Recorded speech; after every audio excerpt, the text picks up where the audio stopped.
दोस्तों आज अमेरिका की लॉकहीड मार्टिन के कुछ ऑफिशियल की तरफ से कुछ ऐसा बताया गया है जिसको सुनने के बाद आप भी यही बात बोलेंगे कि भारत को कभी भी अमेरिका के ऊपर भरोसा नहीं करना चाहिए। आप सभी ये बात जानते हो कि पिछले 10 से 15 सालों से हमारी MRFA डील ऐसे ही पेंडिंग में पड़ी हुई है। इस डील को लेकर इन 15 सालों में केवल इतनी प्रोग्रेस हुई है कि पहले इस डील का नाम MMRCA होता था, लेकिन अब इस डील का नाम बदलकर MRFA कर दिया गया है। इस डील के तहत भारत $20 बिलियन खर्च कर अपनी वायुसेना के लिए 114 की संख्या में लड़ाकू विमानों को दूसरे देशों की कंपनियों से लेना चाहता है। और हाल ही में ही MRFA डील को लेकर भारत की तरफ से यह भी शर्त रख दी गई है कि इस डील के तहत हम केवल उसी देश के फाइटर जेट को चुनेंगे जो देश अपने फाइटर जेट की पूरी टेक्नोलॉजी हमको देगा और अपने फाइटर जेट को भारत के अंदर ही बनाएगा।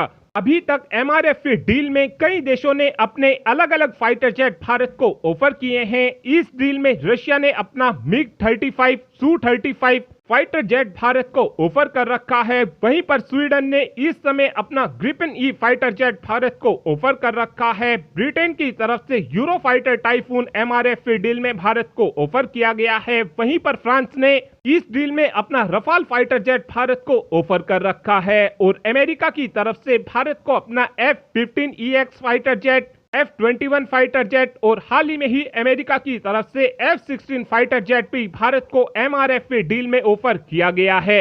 लेकिन जो ये अमेरिका का F-21 फाइटर जेट है, इस फाइटर जेट के अंदर सभी टेक्नोलॉजी F-16 से लगाई गई हैं। F-21 फाइटर जेट के अंदर अमेरिका ने छोटे मोटे बदलाव जरूर किए हैं, लेकिन कुछ बड़ा बदलाव F-21 फाइटर जेट के अंदर अमेरिका ने नहीं किया है।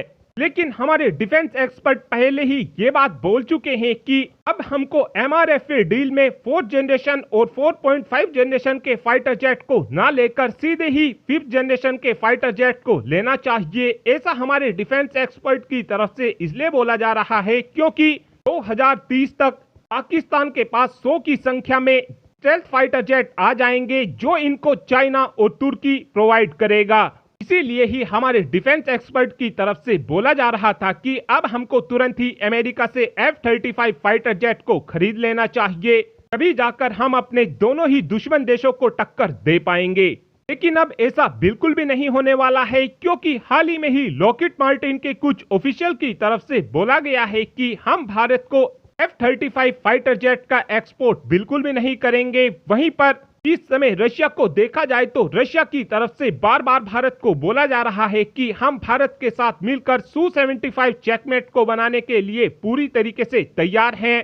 और अगर भारत हमारे साथ मिलकर Su-75 चेकमेट को बनाता है तो हम Su-75 चेकमेट की टेक्नोलॉजी भारत के साथ शेयर करेंगे और रशिया को Su-75 चेकमेट को बनाने में ज्यादा समय भी नहीं लगेगा क्योंकि इस फाइटर जेट के अंदर रशिया ज्यादातर टेक्नोलॉजी Su-57 फाइटर जेट से ले लेगा, जिस कारण इस फाइटर जेट को मात्र 3 साल के अंदर अंदर बनाकर तैयार भी कर लिया जाएगा। और अब तो रशिया की तरफ से यह भी फैसला ले लिया गया है कि हम अपने Su-75 चेकमेट फाइटर जेट के अंदर अपना AL-51 इंजन लगाएंगे जो इस फाइटर जेट को बेजोड़ क्षमता देगा।